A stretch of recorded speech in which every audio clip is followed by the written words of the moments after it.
What's going on, ladies and gentlemen? Welcome to Double Coverage. We hope you're still living, loving, and breathing sport. I am Dom with the great man Sauce, and it's a good sporting day for fans like us, Sauce.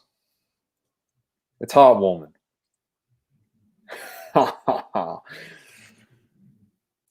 There he There is. it is.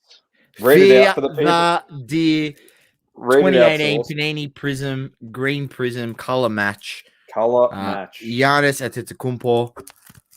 And here's a second-year Giannis that I thought I'd bring up. I've got an auto downstairs, but we're going to post it on In the Spotlight, so I don't want to ruin it for that post. But fear the deer, Doma. Giannis got the job done. The Milwaukee Bucks in 6. That was what was trending on Twitter. And boy, oh boy, did we see one of the greatest closeout performances of all time.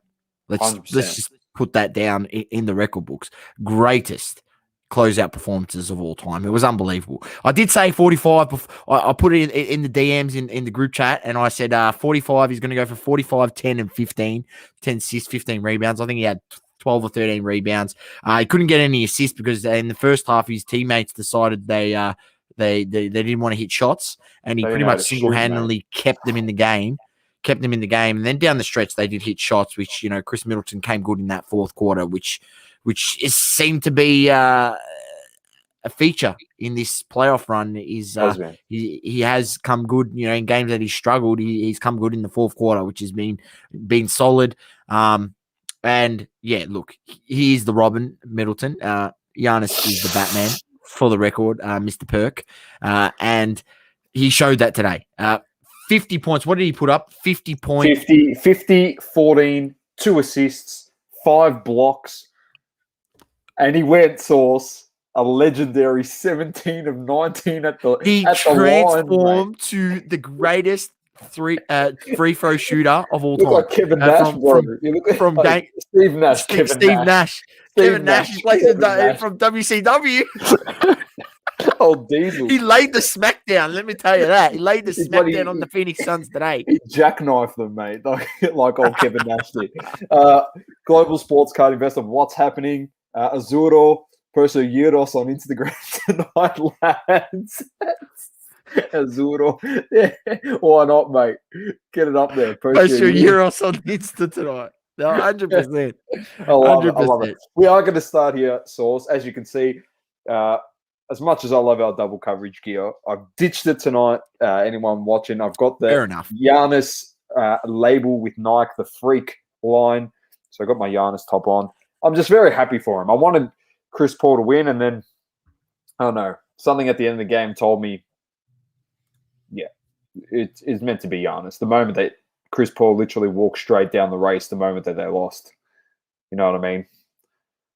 Like, when I seen LeBron losing championships, he's there shaking everyone's hands. He's like, yeah, whatever. Like, be a good sport.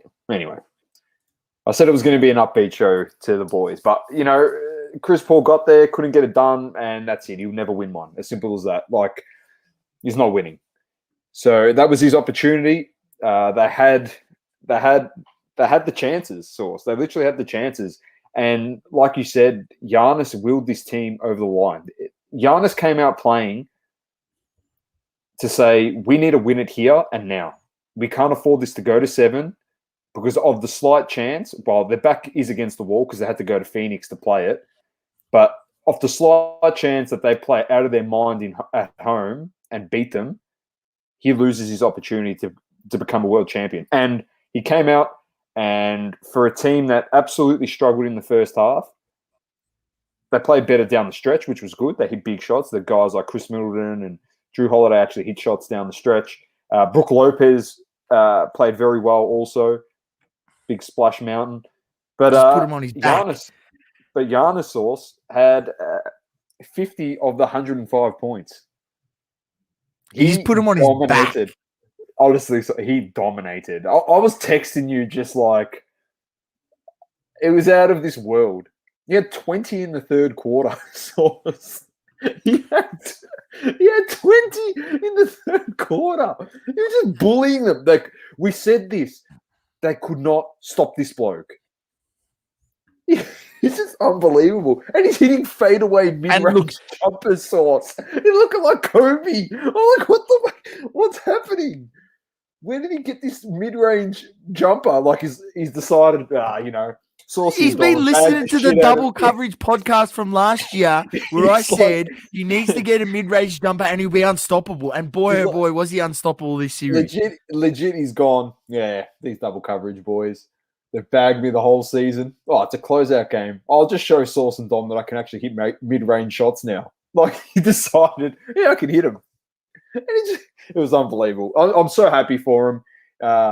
One of the greatest. He didn't just decide, Dom. He put in the time and effort, the work ethic on the man. He came from. This is. If you're not familiar with the story, get familiar because this is.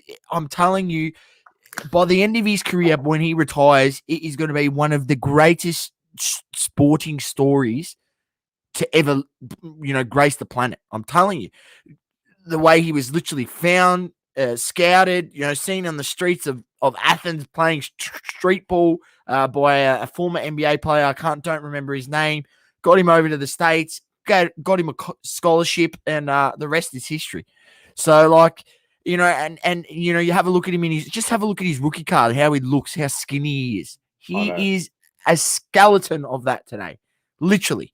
He's putting so much time and effort into his body, and a testament to him because going into that finals series, there was doubt.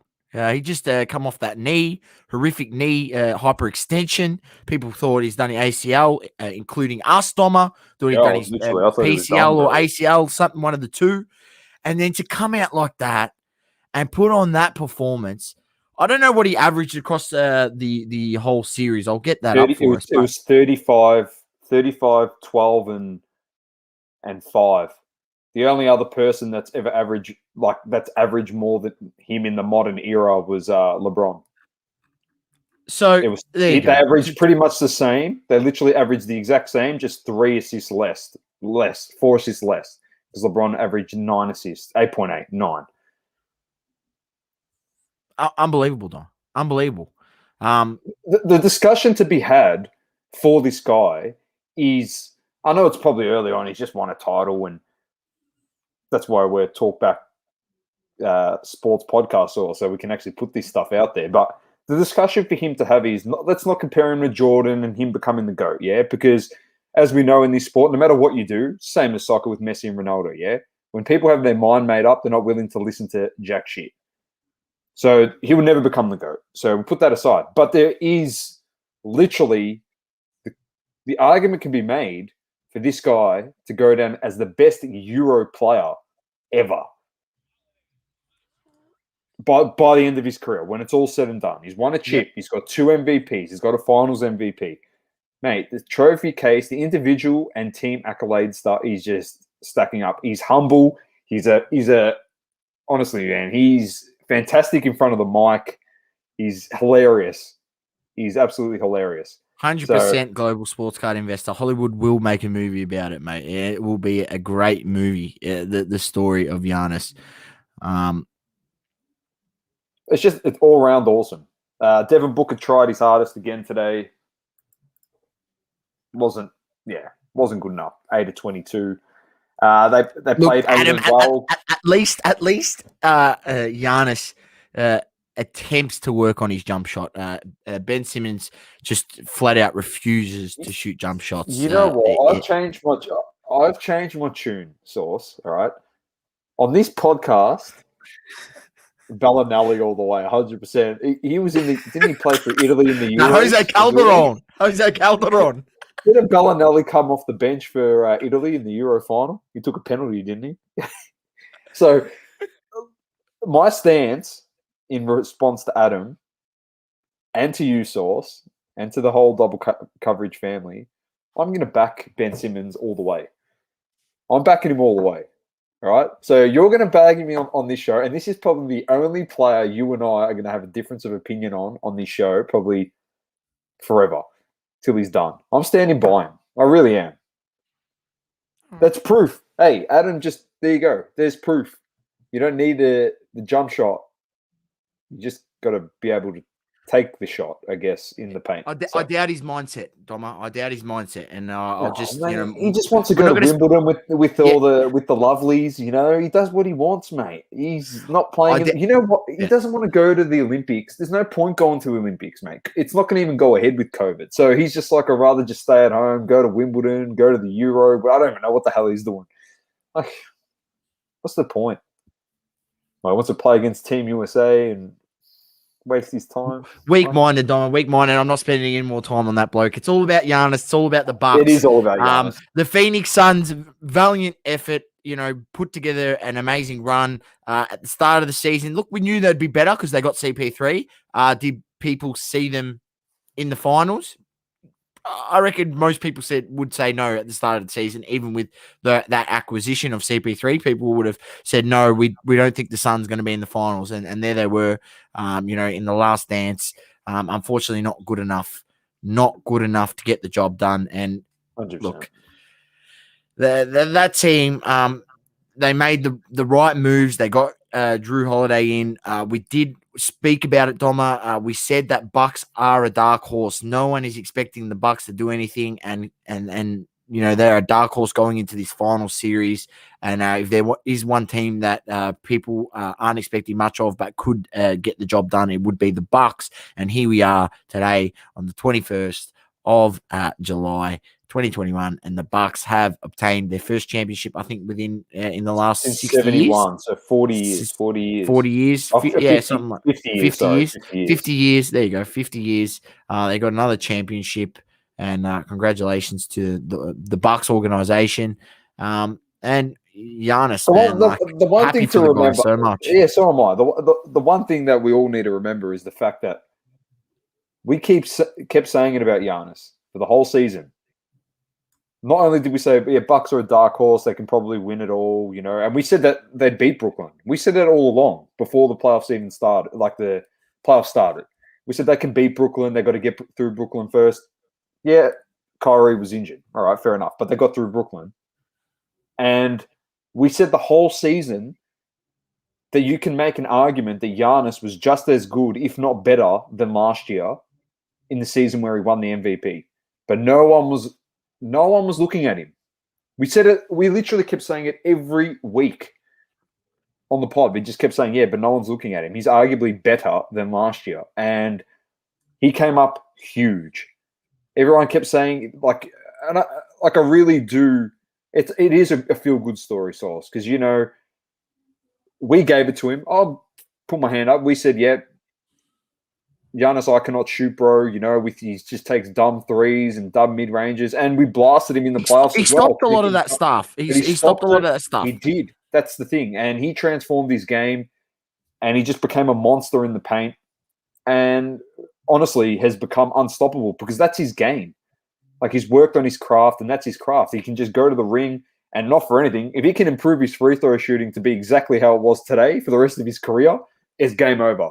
How are you meant to stop the bloke? You just surround him with shooters, and he'll just drive at will to the ring and try and win as many chips within the next 5 to 10 years. He'll either draw a foul, kick it out, or score at the basket. Nearly every time he drove to the ring today, something positive happened. 100%. Now, quick question here. Is that a base or a big base? Surely not. If it was a silver, it'd be over 10K, man. Yeah, probably. That's pretty funny. Serious. Oh, I did. Yeah. I don't know if you noticed, Thomas. I chucked in a chat on IG. There was probably about a minute to go. The game was iced. There was a couple of cards, PSA 10 prisms that were ending sort of just 15 minutes after the game, and I chucked them in there. I looked back, both of them sold around the 3K mark. Now, you could have bought one prior to the game for 2K. So if you were savvy enough and thought the Bucks were going to close it out, maybe ahead of the curve, either buying something, might have been on Star Stock because you didn't have the opportunity to obviously get it shipped from someone from eBay and then put it back up on eBay, so on and so on. Star Stock's a great platform because you there's no transacting of postage. It's just instant transaction. So look, if you were savvy enough, you were banking today. You were banking. But I think there will be a little bit of a fall off in some of his cards because I reckon there'll be a large portion of people that are looking to sell some Giannis cards at the moment. So we might see some prices dip down. We've seen it last year with AD. We've seen it last year with LeBron. Just the oversupply of cards to the market, seeing the price dip. So, if you are in the market for a Giannis card, maybe I'd be looking out because, there might be a bit of an oversupply on some of the cards and we might see a dip in some of them. But definitely, we definitely will see that. The thing is, people would think, oh, basketball's done. You know what I mean? That's it. We do have the draft next week, Sauce. The NBA draft is next week. So it's coming back fresh in our minds, basketball, and then we'll start talking about our prospects and the rookies clearly going into next season, which will be interesting. So we'll probably cover that. I don't think we'll do a full in-depth. We might even just do a lockdown lounge source if we want to do an in-depth look at it at the draft. But we will briefly touch on it in next week's pod. Anyway, Sauce, well done to the Bucks. Well done to all their fans. One that we know of, Splash Culture. Well done. Love it, Global. Love it.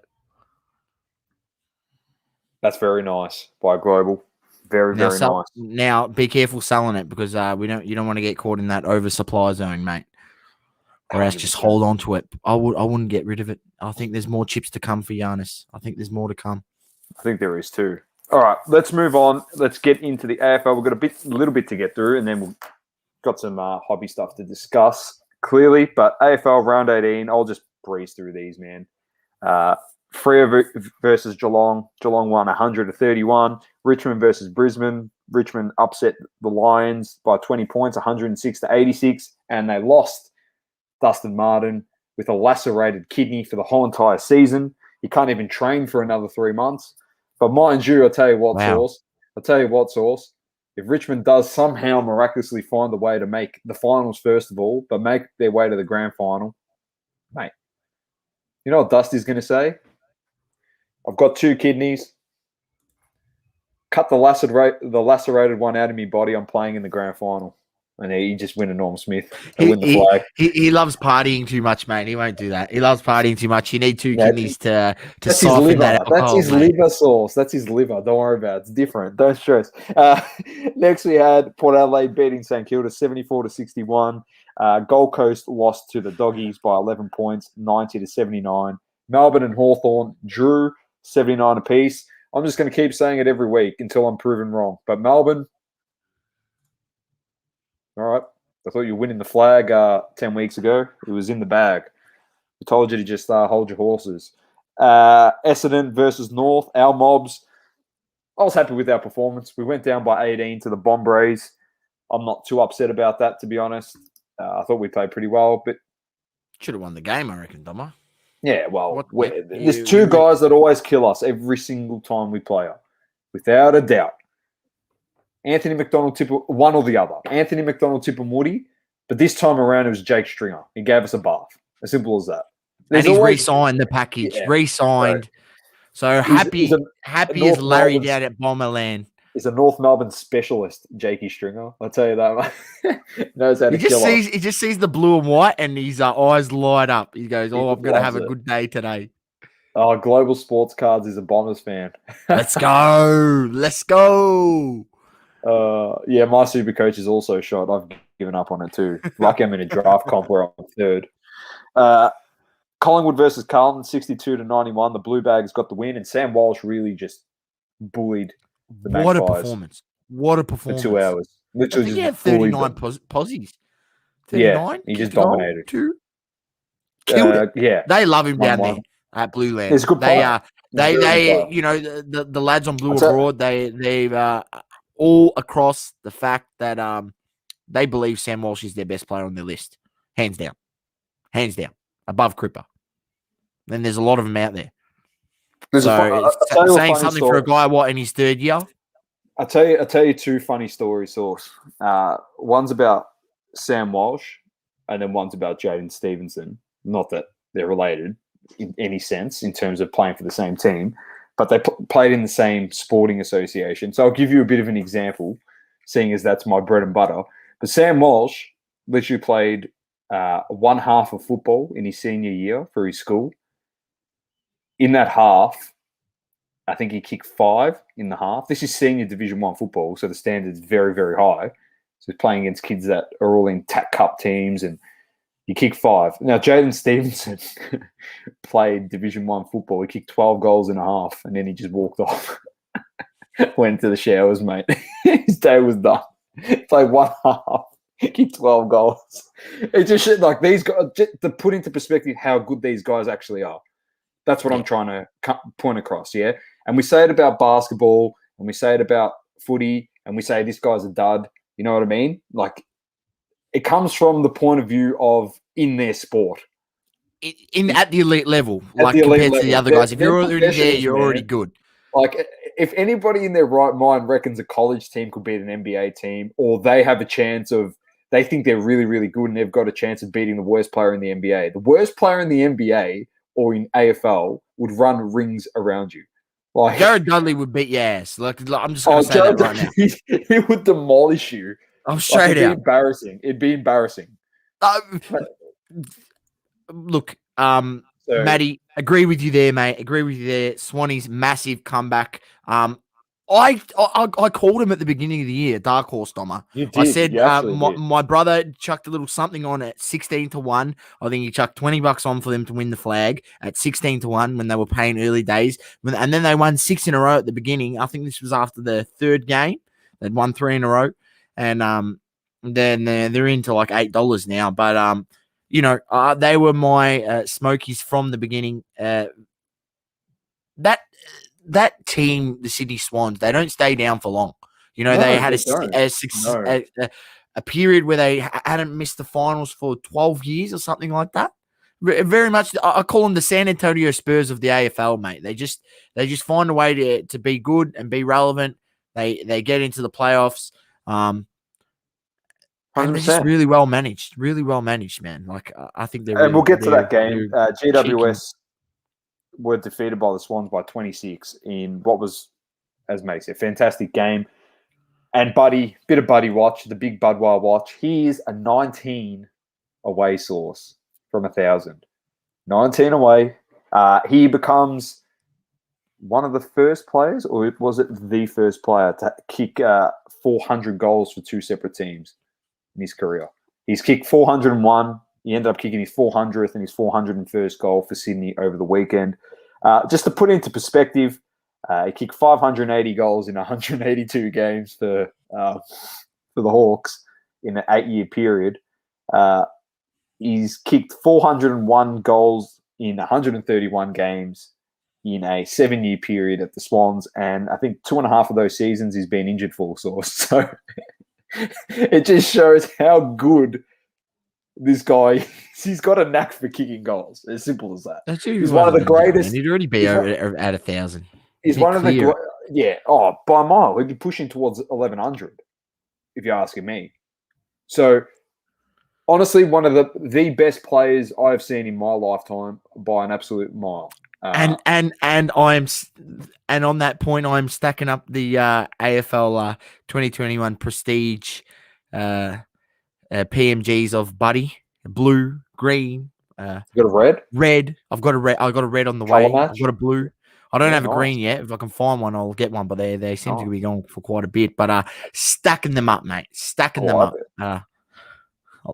Very good. Very nice. And then the last game was Adelaide versus West Coast, and Sauce and I cocked that one up. West Coast just belted them by 42 points, 98-56. Anyway, this week, Sauce, let's get our tips. Port Adelaide versus Collingwood. Port. I'm also going Port. Carlton North at Marvel. Ooh, this is gonna be a good game. I'm gonna go North. Carlton gonna have a letdown. It's at Marvel. So Marvel, you like Marvel. You play well there. We do. Brisbane Gold Coast. Brisbane. Bounce back this week. They bounce back. West Coast St Kilda. Oh, they'll want revenge here. I'm going to go West Coast. I think they'll want revenge after they got done. They got pantsed by Saints earlier in the year. I'm going Saints. I can't believe I'm tipping the Saints. Now, Melbourne versus the Western Bulldogs, all right? Because last time they played, Melbourne towed them up, all right? And everyone was like, oh, they're outright favourites and no one can stop them. The Dogs have been pretty shaky in the last few weeks, but so have Melbourne. So this is actually a very tough tip. You thought I'm going Dogs. Yeah, I'm going to go Dogs too, man. I think I'm going to go Dogs as well. Adelaide Hawthorn. Where is it? I know in Adelaide, I think. Let me double check that. Let's have a look. It is at Marvel. Whole country's freaking locked down, mate. I don't know where anything's playing. That's a tough. I'm going Hawthorn. Yeah, look, I'm going to go Adelaide. Look, two losses in a row. Can they bounce back? I don't really know. Flip a coin with that game. Flip a coin. Yeah, done. Essendon GWS. Back in a too big. It's too big confirmed, it says on here. I think we're playing somewhere up north somewhere. I'm tipping the Bombers. Sydney versus Freo at Metricon. Swans. I'm also going the Swans. And then the last game, Geelong versus Richmond at the G. Geelong. I'm tipping Geelong. Richmond got a lot of players out. A lot of players. I think they won't find a way. I agree. Very nice Sauce. The ladder, we'll give a quick update, considering I forget every week. Melbourne on top, 2 points curve, Dogs and the Cats, second and third. Then we have Port Adelaide, fourth on 48. Brisbane, Sydney, fifth and sixth on 44. West Coast, seventh on 36. Then we have Essendon, Richmond, Freo, and Saints on 32 for 8th, 9th, 10th, and 11th. GWS on 30. Carlton, 28. Gold Coast 24, Collingwood and Adelaide on 20, 15th and 16th. Hawthorn are 17th with 18 points. And lucky at last, the Roo Boys 18th with 14 points. So thanks for coming. All right, so locking in that number one draft pick. That's what we want. No, we're trying to. Well, we want to win every game, but anyway, besides the point, I'm not going to get into it. F1s. It was that British Grand Prix, Silverstone. If you didn't watch Off the Grid, if you want to see the reaction from myself, Lukey, and Dan, it was it was pretty funny. A late race, later start.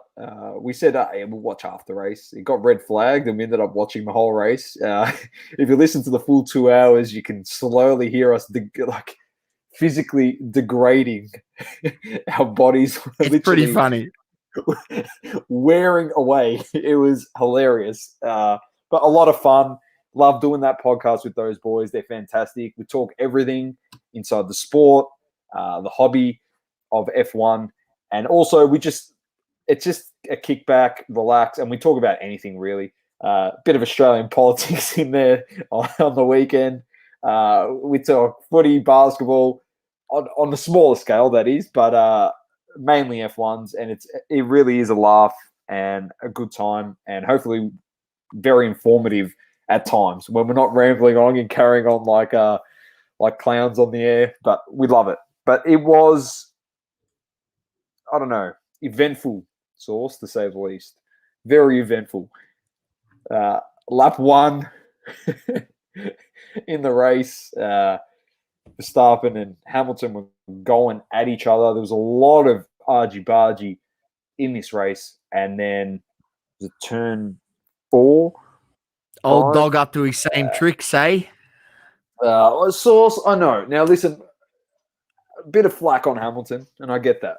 And he wasn't standing down in his post race comments. No, yeah. Did not stand down one bit. That's what I was going to say, because obviously we didn't cover the post stuff. We just, as soon as Leclerc got done, whatever, yeah, thanks for coming, see you later.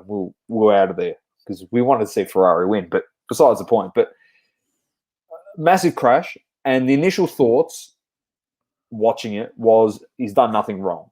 All right. That's initial thoughts. It looked like, okay, Verstappen's come in. Then you start hearing the rules that you're meant to slow down if you're not in front. I'm like, okay, it was hard to tell on the thing. But then clearly, you're in the wrong when the FIA give you a penalty. If the stewards are giving you a penalty in anything, Sauce, you've clearly done something wrong. So he's obviously at fault, and it has been, really relayed to everyone watching at home that it was completely his fault because he got a 10-second penalty. Now, Sauce, if you want to definitely touch on his post-match comments, post-race comments, these are the things that really, I don't know, this really got under people's skin. What transpired off the track on social media and whatnot, we completely condemned as a show. Like, it was out of control. It was just as bad as what happened to the blokes that missed the pens in the Euros. And there's no place for that anywhere in the world. But besides the point, some of the things that he was saying got under people's nerves. And I thought that it was quite, insensitive, to say the least. That was my thing. It was just like, yeah, like jostling for position, yeah, blah, blah, blah. And then the reporter's like, oh, you do know he's in hospital. And you could see Hamilton, the way he was talking, he knew he's put his foot in it. Go watch that post-race interview. And when he goes, oh, you do know he's in hospital, because the whole thing he hasn't asked, oh, how's Max going? He's talking to a Dutch reporter, by the way. So, to look good in the Netherlands, he could have just said, oh, how's Max going? Is he everything okay? He just kept talking about his race, whatever. And then when he said he's in hospital, you actually see his demeanor change. He kind of stutters a bit, and he knows that he's literally put his foot in it, and he's made an absolute mess of this, and he's made a fool of himself. Thoughts, Doma? I don't know. Sauce, I don't know. Was the penalty hard enough? I don't know. Matt, I couldn't tell you. 10 seconds, that's what they're giving, and they're not going to look into it more, and they're not going to give a harsher penalty. You've got to think about everything that transpired post-race too, Sauce, yeah? Like, the FIA is going to stand next to their driver because of all the racial vilification that he copped, yeah? And rightly so. You stick by the driver in your sport. So from that, they're not going to go and take it further and say, oh, we're going to penalise you further. Do you understand what I'm saying? Yeah. It's a double-edged sword for Formula One. You know what I mean? Like, the penalty, if it was going to be harsh, had to be then and there, and they had to give it to him. It had to be, instead of a 10-second, it had to be like a drive-through. So it was like 20-plus second penalty if they wanted to be harsher. That's what I'm trying to say. You can't now post-race after everything that's transpired turn around and say, oh, yeah, well, the next race you have to start outside the top 10 or you're starting at the bottom of the grid. And I agree with Azurdo, what he said here. He wiped the guy out of the race completely. I completely understand that. And we discussed this, yeah, like I completely get it.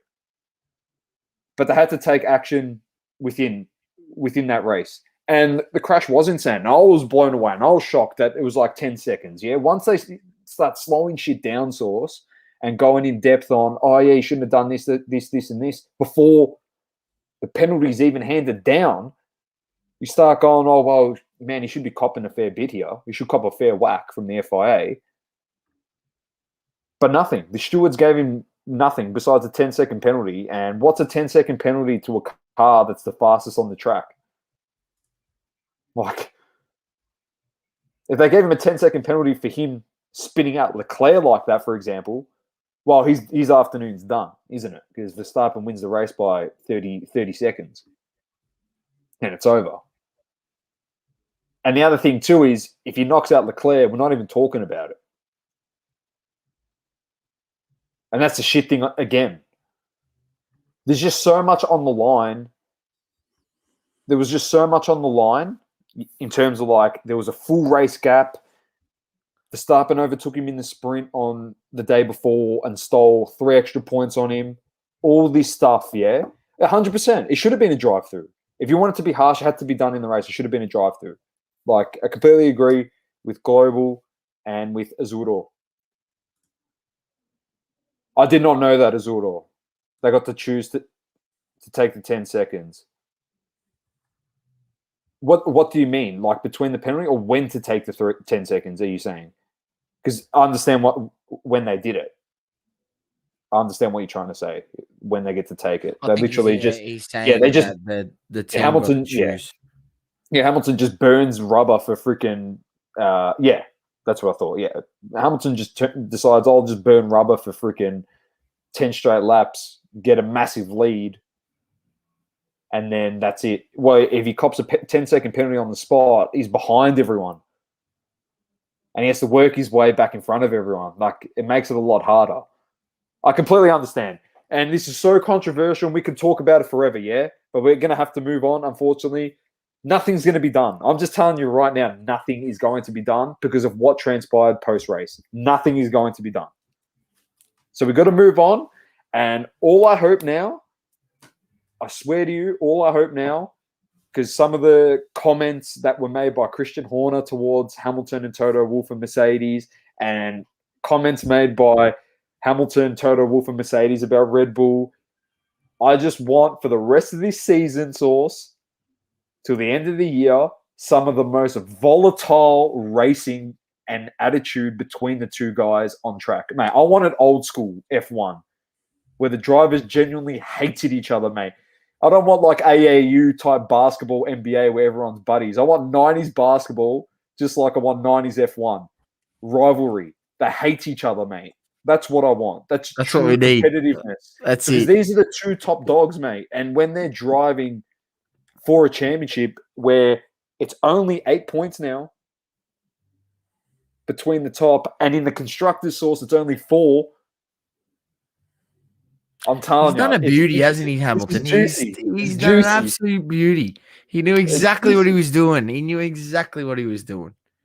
The wily old veteran, mate. The wily old veteran. He knew exactly what he was doing. I'm not taking that for a second. I'm not taking that for a second. Mate, this is considered the GOAT of the sport, according to people. He's clipped his back right wheel with his front left wheel. His whole half of his car was past him. He was gone. But Sauce, you know what I'm saying? This is the GOAT of the sport, according to people that know nothing about the sport. You know, like, he's one of the GOATs. You can argue whether he is. So you're telling me this is the most experienced driver, one of the most winningest drivers ever, in terms of he's won the most Grand Prix, had the most pole positions, had the most podiums. Like, he's had everything. And you're telling me he didn't know what he was doing? Like, I completely agree with you, Sauce. It's not like he's 17 years old, he's driving like in the Mercedes, and he makes a rookie error and he spins out the guy that's experienced, and you're like, oh shit, you know, I've made a rookie error here, mate. He's 36 years old. Like, there's no excuse. But anyway, I know in the comments we're saying position penalties, all that stuff. Nothing's happening. Let's just move on and just enjoy the rest of the season, because he's going to get jack shit for it. Well, the standings in it were Hamilton first, Leclerc second. He got overtaken, Sauce, with 3 laps left or 2 laps left. So unfortunate he wasn't able to hold on. The pace from the Ferrari, just not enough for the Mercedes. Bottas third, Lando Norris fourth, Danny Rick in fifth, Sauce. Very good race by him. We'll take that. Carlos Sainz in sixth. Alonso in 7th, Lance Stroll in 8th, 9th, Ocon, and 10th, Tsunoda. The World Championship is 185 points for Verstappen first, Hamilton second, 177, Norris third, 113, Bottas 108, Perez 104, Leclerc 80, Sainz 68, Danny Rick on 50, Gasly 39, and Vettel 30. Constructors is 289 to Red Bull, 285 Mercedes, 163 McLaren, Ferrari 148, then 49-48 between AlphaTauri and Aston Martin, 40 to Alpine, 2 to Alfa Romeo, and the Williams and Haas. Donuts, mate. Big fat donuts. And they probably won't get a rate. They won't get a point for the season. Anyway, Sauce, we'll move on. No race this weekend. So off the grid. He's taking a bit of a holiday. We'll be back in 2 weeks' time. to cover the next race. All right, Sauce, let's move on to UFC. So you can talk about our boy who's going to be the future GOAT of the sport. So, Tom, I'll run through the main card as usual, and then we'll look ahead to the card coming up this weekend where there's a few decent fights on there. All right, so it was UFC Fight Night at Islam Makhachev versus Thiago Moises in the lightweight division. Leave that one to the end. Featherweight division, you had Billy Quantillo with the KO in the third round against Gabriel Benitez. In the middleweight division, you had Rodolfo Vieira, third round submission against Dustin Svolfitz. That was a tongue twister. Submission in the first round, the lightweight, you had Mathieu Gamrot defeated Jeremy Stevens. In the women bantamweight, you had Misha Tate with the KO in the third round against Marion Reneau. That was the co-main event. And then in the lightweight main event, our boy, Islam Makhachev, anyone who doesn't know, comes out of that Dagestani factory. Khabib in his corner. Submission, fourth round, not surprised, especially coming out of, learning from one of the best in submissions and grappling, Khabib. So Makhachev getting the job done was just too good for Moises in the lightweight division. Not sure if that had any impact on rankings. Massive impact on rankings. Thiago Moises was 14th, moved down to 15th. Islam Makhachev has moved up 4 spots, so he's moved up from 8th or 7th to 5th. 8th to 5th, so 4 spots it says he's moved up. So I think he was. That's good. So very good for him. He's up in the top 5, mate. You've got Charles Oliveira, who's the champion, who's most definitely going to fight against Dustin Poirier, who just came off a fresh win off McGregor. Then you got Justin Gaethje, Benil Dariush, Michael Chandler, Islam Makhachev. That top 5 is juicy. There's going to be some good bouts coming up in that lightweight division, and it'll be interesting. It'll be interesting to see when Conor does come back and he fights. Who does he fight? He's going to have to fight someone in that top 5 first.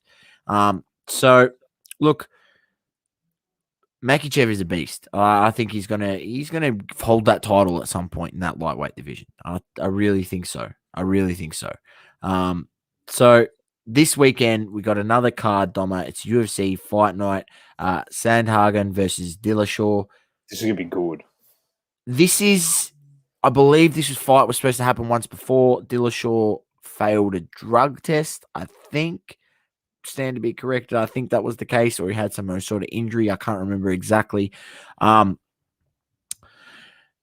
leg will take time to heal. Global McGregor's leg. I think that's a 3 to 4 month. Nah, did you hear McGregor? He goes, "I got a steel rod in my leg. It can't break. It's unbreakable." That's what he was saying. He's just talking shit now. When Connor, doesn't he talk Connor, shit? You can't cut your leg open during the fight, pull out the rod and bash the guy over the head with it. Yes. Legit. Relax. All right. This weekend, UFC Fight Night, we got kicks off 9 a.m. the main card. Prelims kick off from 6 a.m. So if you're that keen, you're up early Sunday morning, Australian Eastern Standard Time. Flick on your KO, your ESPN, tune in.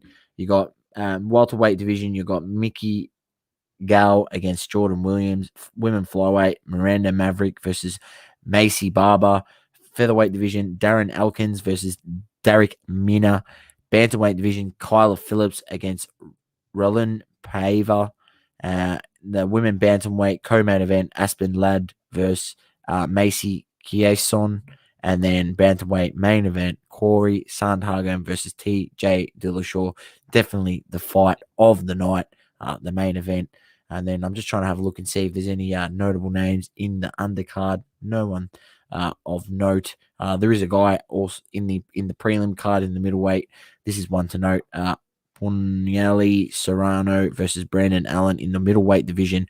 Soriano actually 8-0 in professional MMA. So, I always like to watch out the blokes who or women who are undefeated, see how they go. So this Sunday, tune in on your local guides, 9 a.m. Australian Eastern Standard Time, or find out when it starts for you. And UFC, we love fight nights. 100% we do.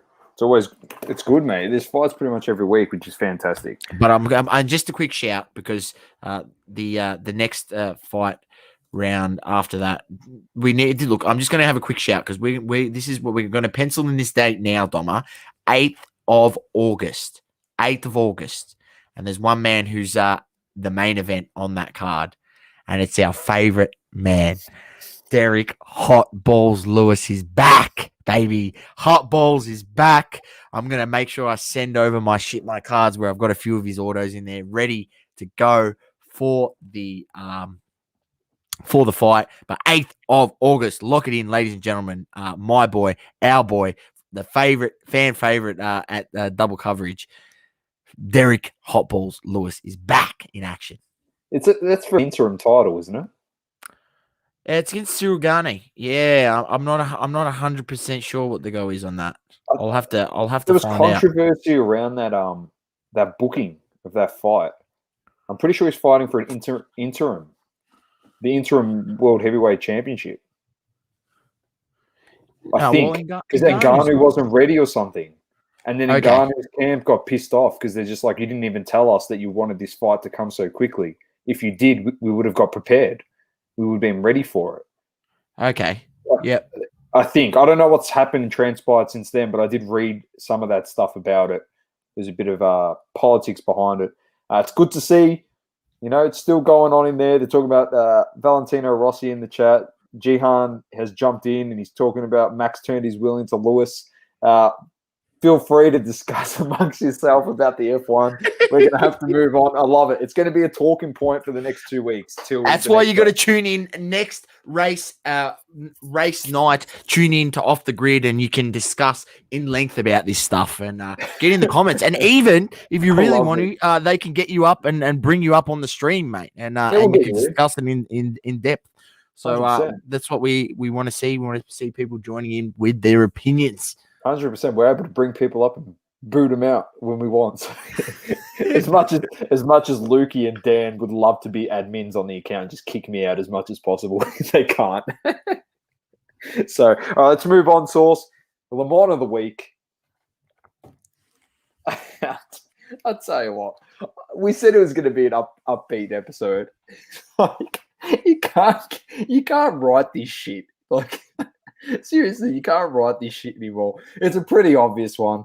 If you're in the sports card world, you know exactly who is going to be getting the Le Mans of the week on episode 55 of the Double Coverage podcast. And it is the bloke at the Dallas Card Show that decided to steal the Luca from one seller and then resell it to another seller at the same show. I can't even paint the picture for it, Sauce. We usually paint the picture before we give him the Le Mans of the week. It's just like the guy's a complete other imbecile. Like, he's an idiot, isn't he? Mr. Kevin Garcia. What are we doing? What the hell is going through your brain? First of all, what the hell is going through your brain? Look, any stealing in general is just wrong. It's like if you don't know that as a human being, then I don't know what planet you've been brought up on. But the idiocy to then go back to the show the next day to then resell the card to another seller. No, I think it was the same day. Sauce. No, he went back the next day. Okay. And tried to sell it on to another side. And the biggest red flag is the absolute idiot. It's a $5,000 card, and he's trying to sell it for $1,000. So he's just trying to make you've done all that for $1,000, Mr. Garcia. It's quite funny. It's just like that is if you look it up in the dictionary, and you look under not lemon, under lemon, as Adam has put in the comments. If you look up lemon, there is a picture of Mr. Garcia there holding up his Luca the Don card that he's stolen. Oh, don't worry, there'll be a big lemon over his face on the IGTV this weekend. On his mugshot. I've got his mugshot right here. I've literally just saved it. Like, I know people were talking about this in the hobby. I've listened to a few podcasts. And they're like, "Oh, people harping on about it, and we shouldn't have to flame everyone that does something bad in the hobby." We're not really flaming him. We're just calling him a lemon because, like, how stupid are you? Like, really? Like, come on. Mr. Kevin Garcia, you, sir, are a lemon.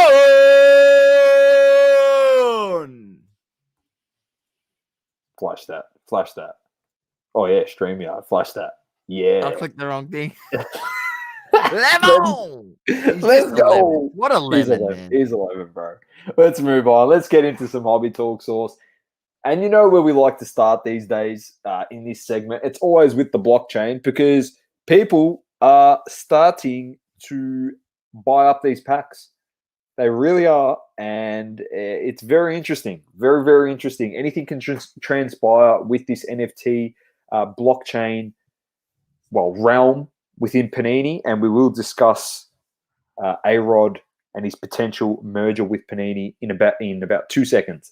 But this week was some base packs on Monday. This is American time, so Tuesday. Yesterday, the base packs. And then tomorrow. So if you're listening to this now, you listen to this within the next few hours post recording. Sorry, I'm fucking losing my words. The flashback insert packs, the Prism flashback insert packs are dropping at on Wednesday, so Thursday here, 10 a.m. I think that is, I'm not sure what time zone that's in, but 10 a.m. is usually around 2 p.m. Is it 2 p.m. or 12 p.m. here, I think.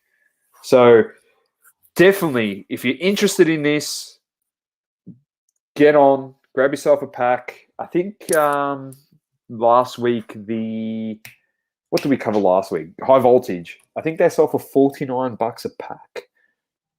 Sauce, if I'm not mistaken. I think they're with the Dutch auction. That's how they are done.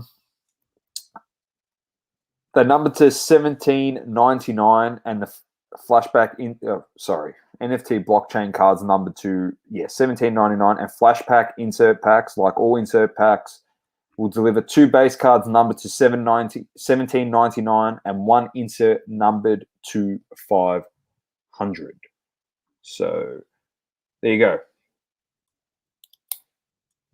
Jeez, they're printing money. 10 per transaction, $15 a pop. They're loving life. I'm telling you. Look. I want it to be something, Domo. I really do. I want them to succeed in this. But if it's literally just a digital version of the card and it's got no gamification, it's got nothing other than me just being able to say I own that digital image, I can't see I just can't see the value in it. Like, it's a bit different. We've spoken about, I know. Like, I mean, they've got difference of opinions. There's obviously value in it because there are people literally buying these packs and then reflipping them on eBay or whatever for more money. So the demand is there for these NFT packs. But I'm troubled to see what's their next step out of this. Like, there has to be some sort of plan, whatever it may be. The plan is A-Rod and what's his company called? Slam. Slam. That's the plan. You know why I see the value in this? Because if the whole my whole belief is around if the whole NFT thing actually takes off, and people laughing at it and whatever. And we have said in the past, technology is the future. So it could become more, I don't know how they're going to do it, but it could be more beneficial for Panini to have limited release drops like this of cards. So we've got an auction as well going. Yeah, there is some. That's what I was about to say. We will cover this as well, Dom. There is some auctions up, Dutch auctions up. I just think the print run source, honestly, is like so low on these NFTs, and it's the fact of, as you know, with everything, you get in early, like really early. You're one of the people that owns the first of these cards. Yeah, like similar to Top Shot, like you're owning like the first limited series and limited edition stuff, like limited in any capacity or first of anything in any capacity. You know, as a collectible, holds its value for like its whole period of time. Full stop. Yeah, that's a fair point. They could literally turn around and say, people collecting this, we are collecting the first year of Panini blockchain NFT cards. And in the first year of their drops, this is what dropped. I have a first year release of High Voltage. I have a first year release of Prism Flashback. You know what I mean? Like, they could do Prism next year, but it's the second iteration of Prism blockchain because it's already happened. And whoever has the first cards, like if there's a Giannis next year, the technical rookie Giannis in that space is the one that dropped in this product. If that makes sense. And it's limited to X amount, $17.99, for example, as a base card.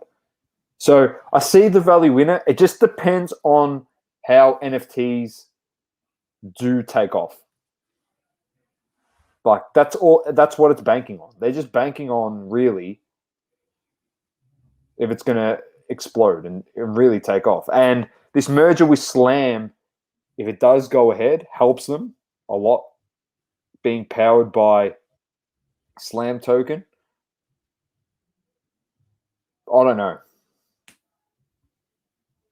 I have no idea. Look, I'm not going to comment on it because I actually haven't looked into the fundamentals of Slam token and how it all works. But look, once again, it's personal preference. Yeah, at this point in time, I think there's a play here. If you like money and you want to make money, I think have a look and see if people are flipping these packs on eBay or something like that, and similar cause to what happened with VV in early days where people would buy out the collectibles and then reflip them straight on eBay.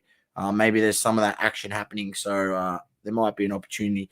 But Doma, enough of those NFT packs. I won't be buying any for the record because you won't. Look, you've seen what I've been buying during the week. There is some absolutely I can't wait for super discounts. Super discounts on slabs at the moment. It's unbelievable. Smoke is going to be elite. We'll cover this, Doma. There's obviously a Dutch auction up on the Panini blockchain store. So you go blockchain and then, that says public auctions. No, hang on, wait. Is that on the blockchain store? Whoa.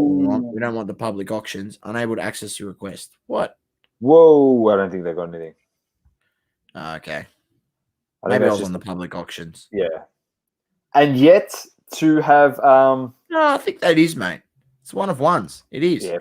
Let's just go through them anyway, mate. All right, Taylor Lawrence. Buddy, I'm thinking of the veteran Taylor Lawrence, the GOAT, one of the great defensive player. Thinking of Lawrence Taylor, by the way. That's the one. Doma, you are on the money. It everywhere. That's all right. Ladies and gents out there know that. All right, Trevor Lawrence, 1-1. That's nice. Unfortunately, it's a sticker. Let's not go there, Donald. Let's not go there. LaMelo. What else we got here? Trey Lance. What? Tatis Jr. We've got I wouldn't buy that. There's no logo or branding on that. Zion Williamson. Derrick Henry, absolute beast he is. Jason Tatum. Justin Jefferson. Tyrese Maxey and Halliburton, Tyrese Halliburton, Jewel. Is that patch auto? Well, that's nice. Yeah. CeeDee Lamb, your boy. That is my boy. Baker Mayfield, Peyton Pritchard. What else we got? Christian Page, Isaiah Stewart, Albert Pujols, Jalen Hurts, Jay Sean Tate, 1 of 1. Or 1 of 1. Precious Achua, and another one of your boys, Jonathan Taylor. He's another one of my boys. This Colt franchise is prime for a big season, Dom. Prime for a big season. Don't worry. Just go up to the top, Sauce. We're going to segue into something from here.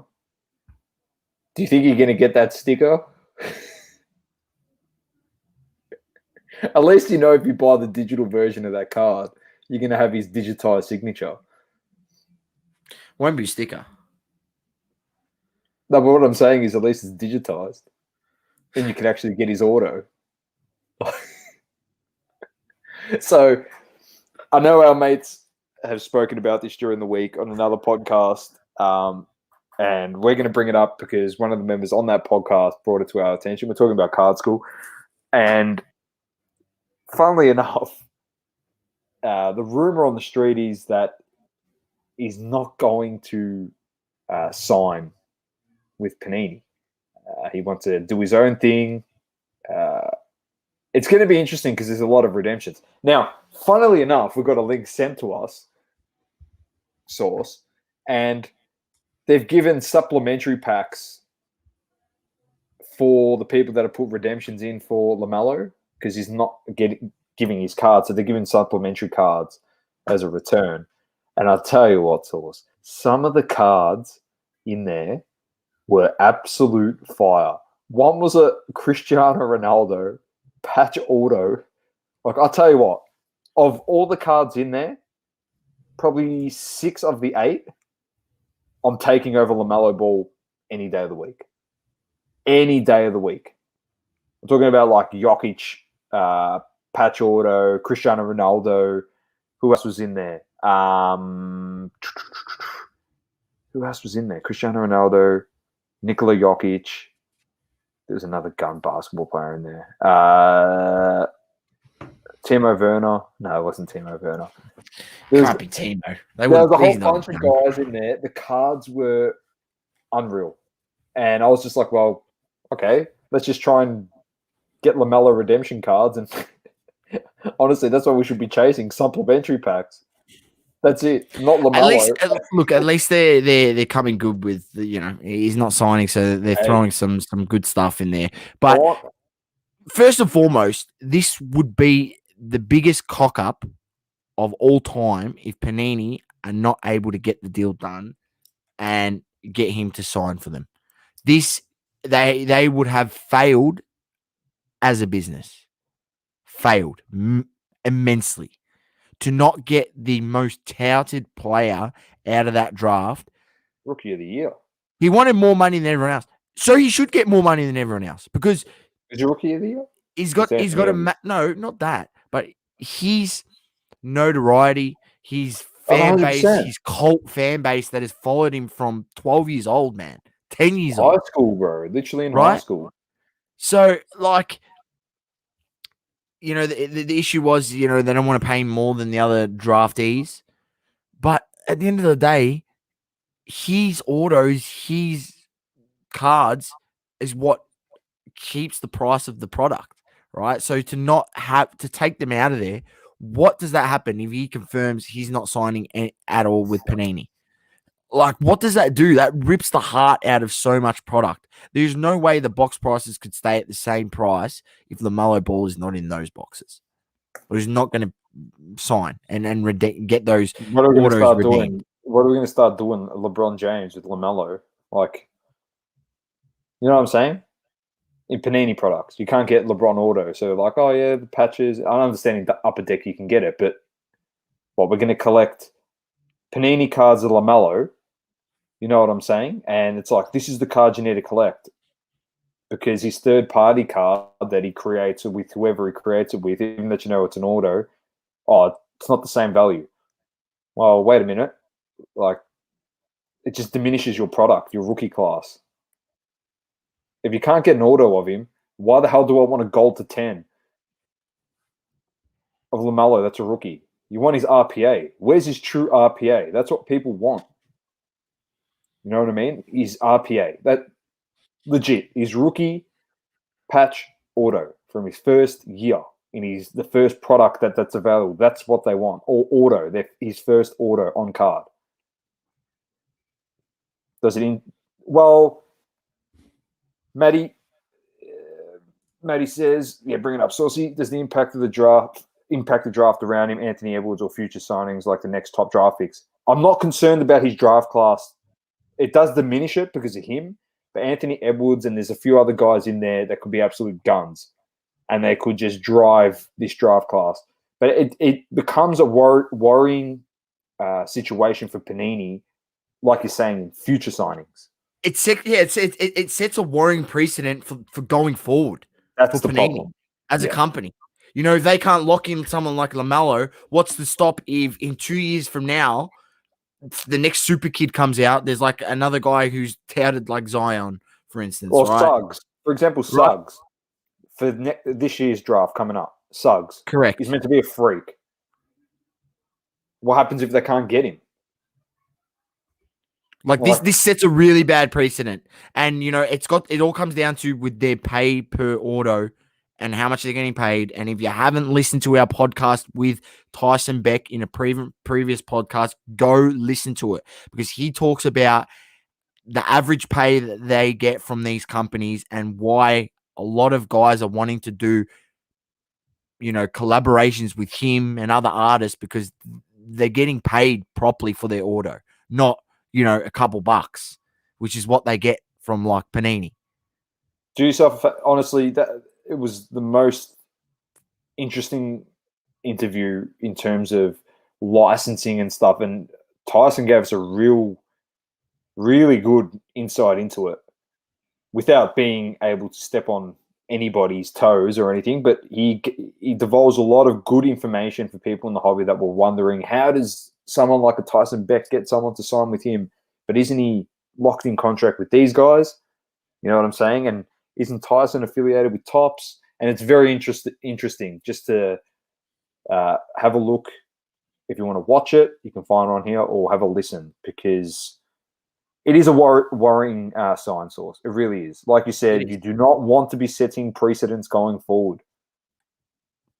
Hopefully, in terms of sport, now that, well, it could create problems because now this could be a double-edged sword as well because college sports are going to allow athletes to make money from their images and likeness. So what's to say that the player says, I can start up my own little brand, like third-party brand. My mate has a business and he's a card manufacturer and I'm going to sign with this guy.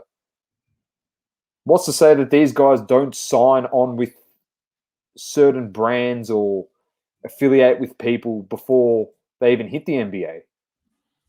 And then when they do hit the NBA, it's like, oh, well, I'm contracted to these guys. How the hell are you going to get my autograph?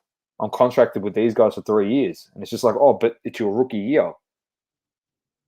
Like what? Panini's going to slap on an RC, for example, on a LaMelo. For example, he's that player coming out, in 2 years' time. You know what I'm saying? Yeah. This is the problems that may arise. Hopefully it doesn't. Like hopefully he can sign. Adam said, so basically Prism Wax is overpriced because LaMelo redemption is worthless. No. Prism Wax is overpriced, but LaMelo's redemption is worth more, in my opinion, than a LaMelo rookie card because you get better cards. Yeah, some of the cards being pulled out of those redemption packs that people have been getting because obviously, you know, they've chosen to not wait for LaMelo to sign, but to get a pack. They've hit big. Massive. So, you know. Yeah, I understand they're not rookie cards. There might not be rookie cards, but there's Shaq in there as well. There's a Shaq auto in there. Some nice cards. So the redemptions aren't worthless. The wax, yes, is overpriced. Completely overpriced. Yeah. So look, we've seen it come down. We've seen it come down a lot, and it's an interesting topic. We can go on the wax thing again. I mean, you know, we can talk about freaking Euro mosaic wax. You know, companies and retailers out there trying to flog that shit off with $700 a pop, $700 on pre-order Australian. I love it. You can find yourself a box for $300, man. $300 today. You know, the cliff that fell off. Where the hell these retailers are getting their prices from to put pre-orders up at that is a joke. You know, and I'm so happy to see these box prices dropping because, you know, people were getting ripped off, especially for a product like Mosaic where there's so many defects on the cards. It's not a $700 product. It's not, just not, Doma. So, look, I'm glad to see that some of the prices is dropping, and that means, hey, some of the fun ripping will come back, mate, because you can afford boxes. Like, they're back to a reasonable price. 100%. This is what we want. It makes it more fun. Honestly, the content for people like ourselves and everyone in the chat, you've got pages. You know what I mean? The content for yourselves also, you can actually just film yourself ripping something of the same product multiple times because it's not costing you $700. You know what I mean? You can rip 3. Yeah, you spend $200 more than what a $700 pre-order is, but for $900, you walk away with 3 boxes to rip instead of one. Instead of one on pre-order, what you were going to get. So that's the way you've got to look at it. Yeah, you spend a little bit more, or you say you look the other way. I save $100, and for $600, I'll get 2. So 2 for the price of 1, with some change in your pocket. Like, that's the way you've got to look at it. They're the small wins for collectors in the hobby. Honestly, they're the small wins. And not for anything, I understand it might be frowned upon because it's like, oh, yeah, but it's a win for the collector, but not for an LCS or for a breaker. Or they're making their margins. Like, they're making their profits. Like, just relax. And retailers, like, I'll directly go straight at EB. So, because, you know, they're a major retailer, for example. And it's like the prices that they put on their latest pre-order, as inflated as it was, like, someone at EB should not be sitting there going, oh, this is what the market value is for a retail product, and we'll put it up to this. So then, you know, we make more money because the resale is this. Just sell it at what the recommended retail price was prior. The recommended retail price is not what you deem the price via comps on what you're seeing they're worth in the secondary market. Just sell it for what you're allocated to sell it for. Look, I don't think they look that far into it, Dom, but I think they just realize they've been slowly over the last 12 months bumping it up $5, $10, and they've still been selling out. Yeah, and they've still been selling out. So for them, they're like, why would we not? Yeah, I understand that. But what I'm trying to say is you're hitting your margins anyway. Like, a lot of the people buying it. Panini's printing more stuff, mate. Don't you know? They're printing more products. They're printing more cards. They're bumping up their evaluation because they're trying to sell off. So, you know, all these products and that, there's more supply. There's more supply for people. So I don't understand why the prices go up. The other thing as well, when it comes to cards, whether it's boxes from 3 years ago or boxes now. Boxes now, it's a bit different because what you're getting is here and now, and you want to slab them up and grade the cards, and, you know, you want to get them back and put them on the market. But I don't know. Saucy doesn't know. Any of you in the chat, you don't know. But if you do know, put it in the comments. But of all these old products out there, and you want to go buy the product because it's like, yeah, I want to grade this card, you know, I want to really put it on the Express if I hit this. And how do you not know there's 1,000 of them sitting at PSA? That's the other thing too. Like with backlogs, that the value of cards is going to come down dramatically. Yeah, I still don't know. I still don't think we've seen the full effect of the 15 million card backlog being cleared. No, we haven't seen it. Like, it hasn't hit the market yet. I think because everyone still keep that in the back of your mind. Like, everyone's still another 12 months before that shit's clear. Poppy's king, Poppy's king, Poppy's king. Yeah, but Poppy's king now because there's 15 million. You don't actually know what the pop's going to be in 12 months from now. Yeah, the pop could be 100, but then, all right, let's just hypothetically say they don't take any more cards in and they get rid of the 15 million in the backlog. What's to say that pop's not at 1,000? It's not that rare anymore. There's 1,000 copies out there. Like in a 10, for example. The 9s then inflate to 3,500. Yeah. Like, that's what I'm trying to say. I understand people trying to capitalize now and they're complaining like it's going down. I still think the effects of it going down further still hasn't been seen. And I know, there you go, 200 cards a week to add on top of 200K. what they're trying to get. 200,000. Yeah. 200,000 cards, a week. So, I don't know. It's going to be interesting times, and as Sauce is going to probably give as his Saucy Smokey, because based on what he's been doing this week, it's a perfect opportunity to buy the cards that you like. And it's a lot of fun and enjoyment for collectors in the hobby at the moment, and it's a massive positive. I see it as a massive positive, the backlog Sauce. So that's it, pretty much. Carry on, as Perk would say. So, but Starstock hit a 101 Prism Anthony Edwards during the week as well, Sauce. Very nice card. Very nice. Do you send it to grade? If you do send it to grade, who do you send it to? Just a hypothetical. Personal preference. A card like that, the black, looks very nice. Who would you send it to?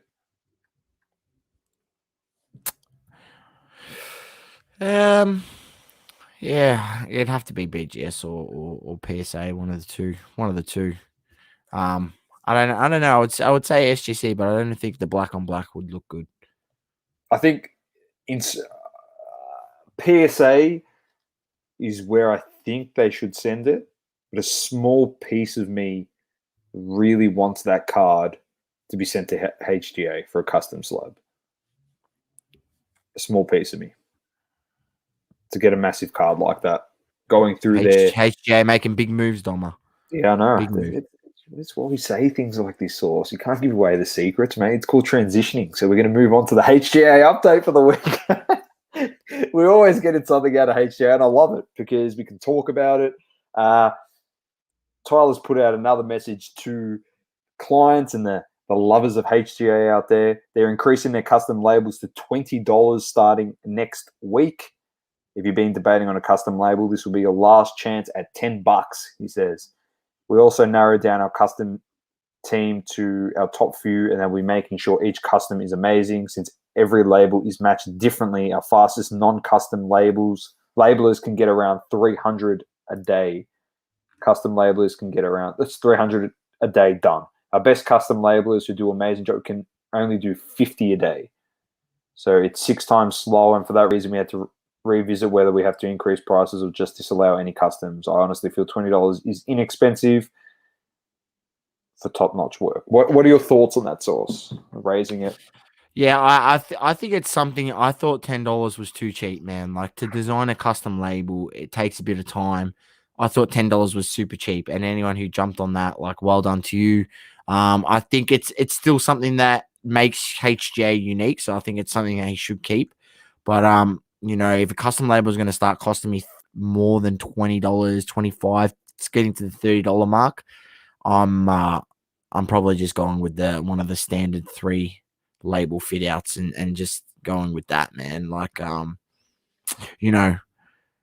and I had some questions about the custom labels. Like, is everyone unique to your slab? Is there any that get duplicated? If you see another one like on eBay or see another one on Facebook that you like that custom label and you want to get that on like the same card, can you do it? So I'm not sure how all that works, but I think $20 is probably more of a fair valuation because they're redesigning the background. It takes time with the graphic designer, so it just depends on how quick they do it. But once you're good at it, I could see them being able to do one in 20 minutes. But yeah, it depends on how many people pay for them, and it would slow down the process a hell of a lot. And he did mention that about it's slowing up the process, which at the end of the day, people want their times to be met. They want the good customer service. They like HGA because they're able to keep to their time frames, or at most times, I'd say a solid 90% of the time. But like the custom label is just takes that little extra bit of love that probably requires that bit of extra money, in my opinion. So fair estimate on that one. I think fair estimate. Definitely a few comments as well about the Edwards. If you're looking to flip, PSA 100%. Global Sports Card Investor was saying, listening to Sports Card Anonymous today, and they hit a 1 of 1. Who was the 1 of 1? If you want to chuck that in there, we can discuss it. They also said HGA. Moving on, they as of today, so it said 5 p.m. Tuesday, so which is today, Wednesday here in Australia. Submissions are going up to 17,000 cards a week. So they've been focusing on efficiency, and they're really able to get through more cards quickly and safely. Should see continued strong growth. For all those who don't know, and this is the last thing. So we know that they're going to keep climbing up to 30K by October, which is going to be awesome for HGA. And then last but not least, on the 18th of September, so it'll be the 19th of September here, their computer vision / AI grading program will be shown through video demonstration.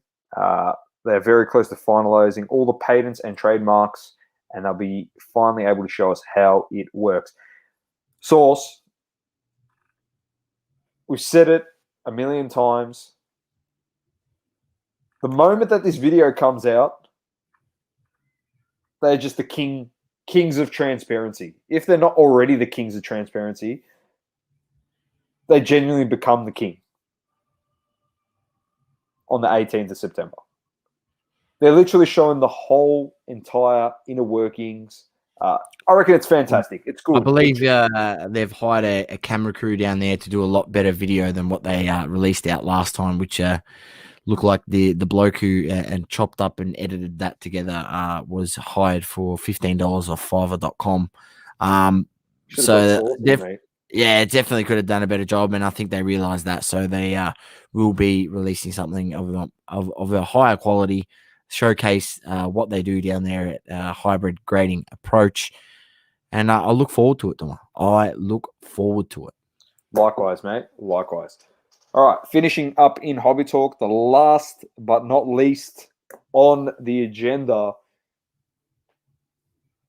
Michael Jordan, rookie, PSA 10, sold in a PWCC auction for $840,000 within the last week. Back up their source after recent sales around the $340,000 mark. Was it 180? There was one stopped at 200,000, 300,000, and now it's just climbed back up. Bit of news came out that Gary V has 11 of these Jordans, apparently.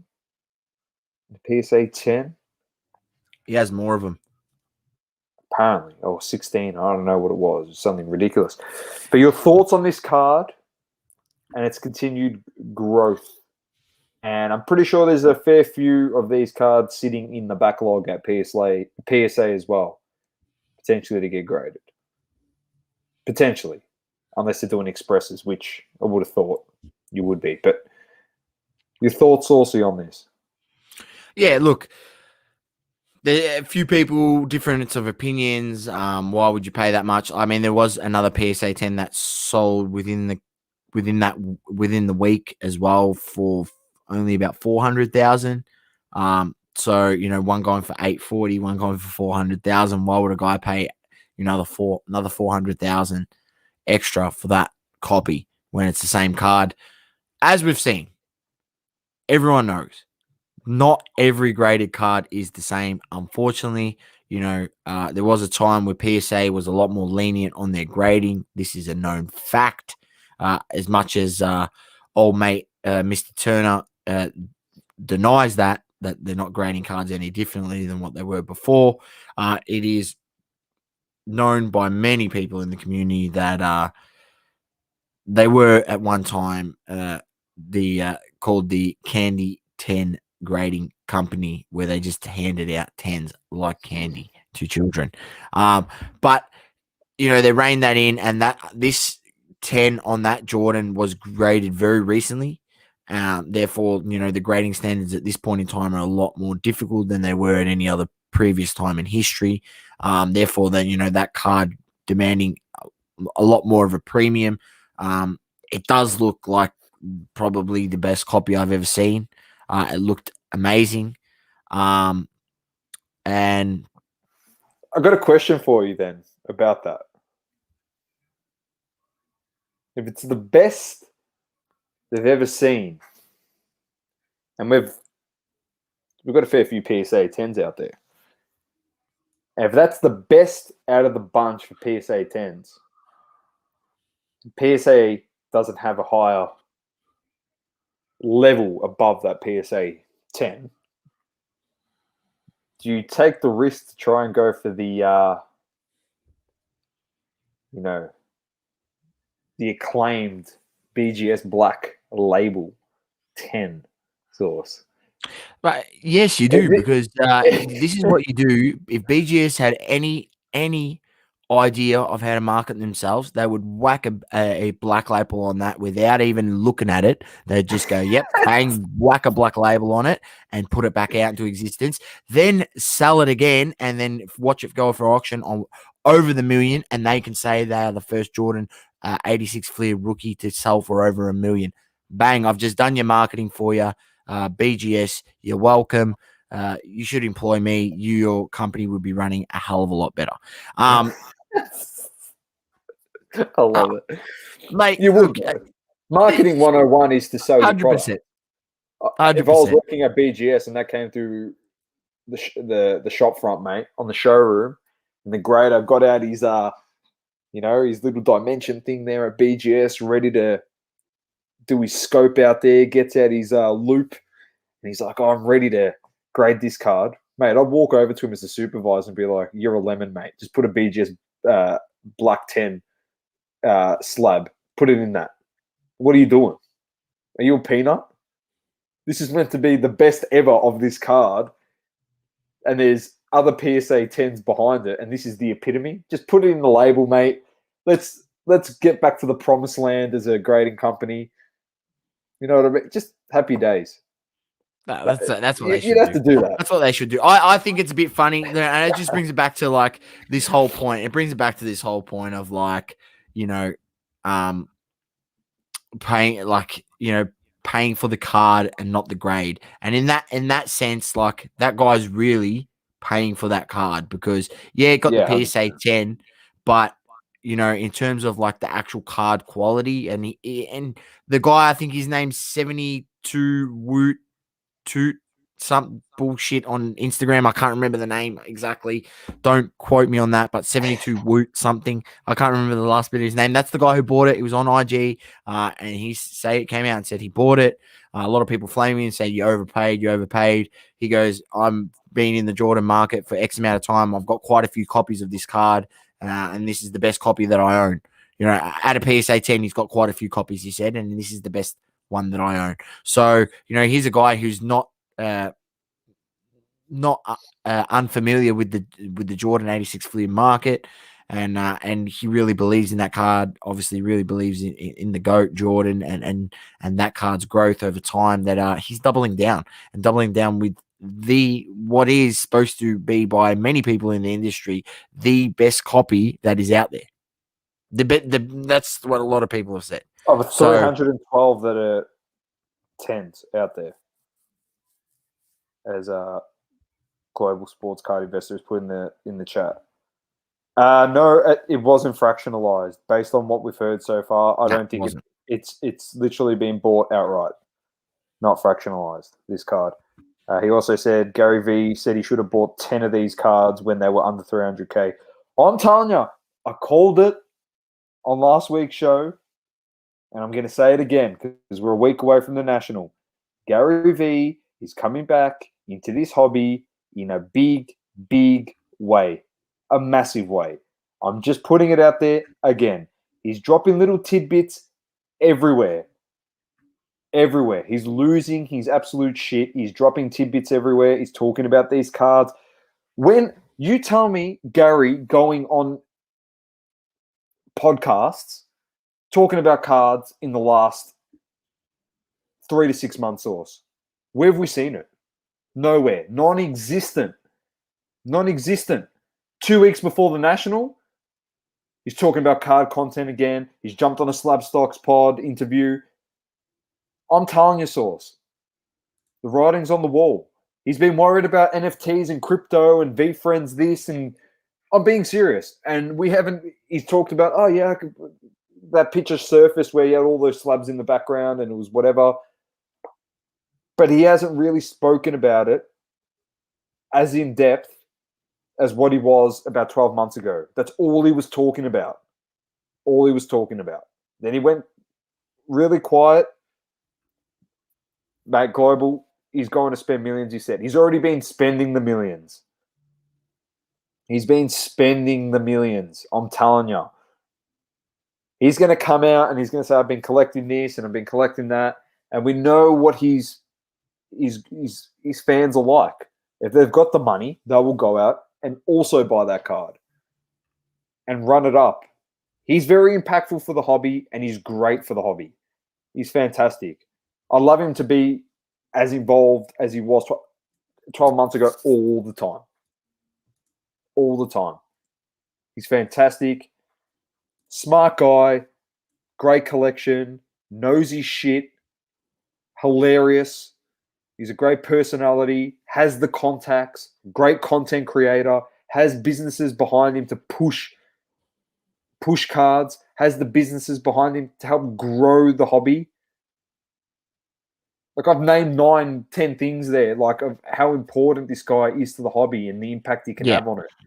He's had massive impact. Awesome for the hobby. Anyone that's out there ragging on this guy, you have no idea. You're a lemon. In a week's time, he's back. In a week's time, he's back. He's doing a good old-fashioned jabroni beating, pie eating, if you smell what The Rock is doing, come back. That's what he's going to do. He won't be doing a rock concert. I would like him to do a rock concert, get out a guitar and start singing some songs about sports cards, start collecting Gary V. I'd love that.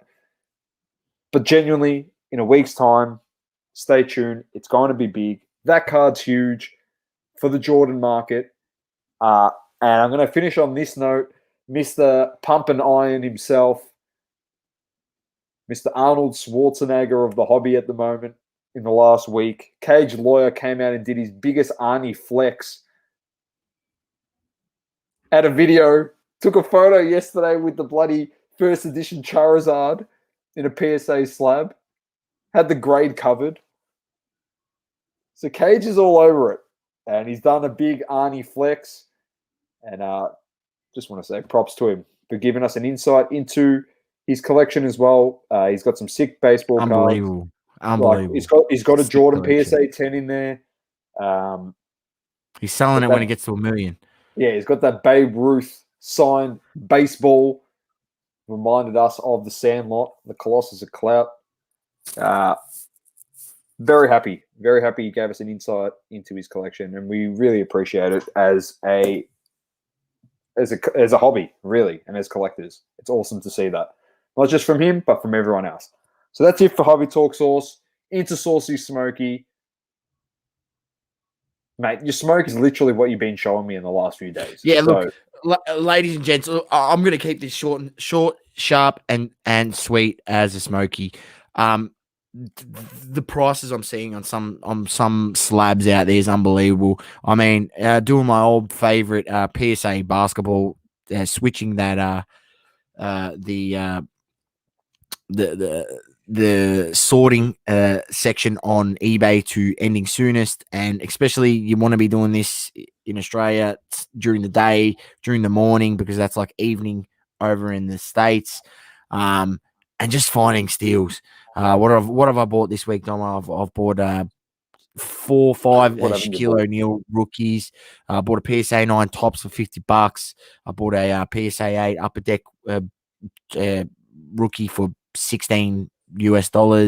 I bought another PSA 8 Shaq rookie for Fleer one for 25. Just some really, really bargain prices. And it just, it doesn't make sense because in the future, when PSA finally opens their bulk grading, which they're not going to open for another 12 months from now, any sort of bulk submission or low submission price, I can tell you right now, I can guarantee you that the price, and I'm saying this with 100% confidence. This is I haven't heard anything, but I'm just saying this with 100% confidence. This is what I believe, and I reckon I'm going to be true. If I'm not, then you can come back and tell me I'm a lemon. But there will not be a price cheaper than $40 to grade a card, and that's on their bulk. I'll rate that.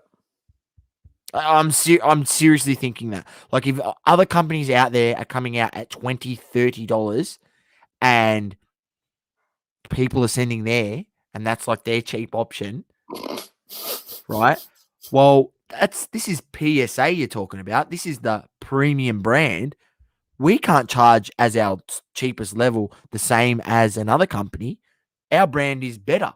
So we have to be more. That's the way they are going to think. And at the end of the day, for them, it's we grade less cards, we make the same amount of money. So for us, it's better to just grade less cards.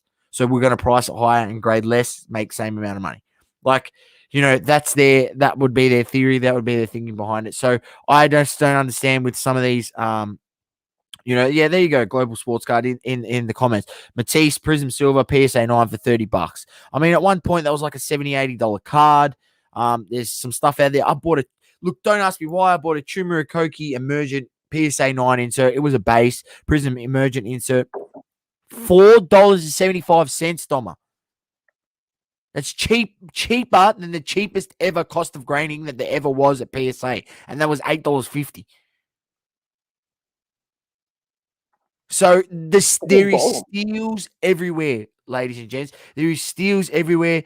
Be looking at it. I've bought a couple of pieces for my PC, Kobe pieces. The Shaq ones, maybe I'll keep one or two, but a lot of them are just for flipping. I think this is a great time to get into the market if you miss the boat. Stuff is come down a hell of a lot, and look, just be savvy, man. Just be savvy. I'm literally just typing in PSA basketball, going ending soon, and just going through and just seeing what you can tell if something looks underpriced and it's about to end, in 10 seconds. You're like, shit, this card's, what?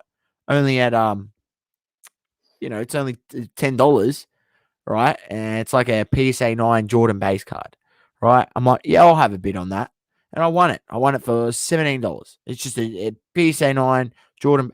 No one is going to be sending those cards anymore when that costs you $40 a card, because unless you get a 10, you lose money, right? So buy up the 9s and stuff of all the people that sent them in at $8.50, $12, $15, because they're not going to be able to make money afterwards off this stuff. You're going to have to either send those cards to another grading company, CSG, who's still got $12 a card. SGC's $20 a card. I just think there's good opportunity at this point in time. So that's what I'm saying. Global Sports Card saying pre-COVID prices. Yeah. Some at some points there is still some where it's like it's close to the level, but not that quite there. There's some cards out there where it's come down nowhere near that pre-COVID level. I mean, just have a look. When I first got into the hobby around late 2019, had a look at the graph today. I wish I bought a Giannis PSA 10 Prism for $550 Doma. They were going for it at the time. So look, stuff's not back down to then, but yeah. Yeah, Lukey, that's exactly right. No PSA Lukey. Under $40. No PSA under $40. That's what I think, man. I genuinely think that will be the case. And I'm saying $40 as a safe number. I think it will actually be $50. But I'm going 40 just to be more on the safer side. And that's mainly on the fact that SGC's charging 30 and and HGA is charging 30 and getting it sold. So, yeah. Have a look out there. PSA slabs are on discount. Even going into the point and picking up some CSG slabs. There's some interesting things going on there with CSG. There's some bargains to be had. But yeah, I like to just stick to the PSA, especially when I'm trying to flip. It's just so much easier to sell a PSA card. Unfortunately, that's the way the market views it and people. So yeah, that the Smokey is not any particular card. The Smokey is finding cheap PSA slabs because they are out there. There is you buying up slab. I've bought just this week 6 slabs, all for 20. The highest price I paid was $26, and the cheapest price I paid was $4.75. It's all the small wins. It's all the small wins that are going to add up over time. And these, at this point in time, stacking these slabs is a perfect way to do it. So get onto it, ladies and gents. Saucy Smokey, another week. I like it, Sauce. Very nice. Beauty. Well, that wraps us up for another week. Appreciate everyone tuning in, everyone in the comments. Agreed. Global Sports Card Investor. BGS 95s are huge value at the moment. They are. They have been for a long time. And if you're a collector, and as I've said this before, and the PSA 10's another $400, and there's a BGS 95 right there for $400 cheaper. Give me the BGS 9.5 and an extra $400 in my pocket every day of the week. 100%. I like it. Thanks, Sauce. Thanks, everyone, for tuning in. Feel free to share it to as many people as you like, people that you think will be interested in this podcast or any other podcast on our network. Tell your friend, tell your mate, tell your neighbor, tell your enemy. Yeah, we're just ripping off Cage. I love that line, mate. He's gonna come. It's Cage, bro. He's the lawyer. He's gonna come after us with it like freaking cease and assist. I've patted in that line. Double coverage. It's like LeBron when he was trying to patent the freaking Taco Tuesday line. Get out of it, mate. Get out of it. We're gone. We're gonna there's gonna be a full blown lawsuit. Sign a petition to save us. We love everyone, mate. We love the family. We love everyone in the hobby. Keep living, loving, and breathing sports. Double coverage. I'm Dom with the great man Sauce. Peace. Thank you for tuning in. Please don't forget to leave a review on the Apple Podcasting app. Also, follow us on socials, Instagram, Facebook, Twitter, and TikTok. Talking All Sports. Double Curve.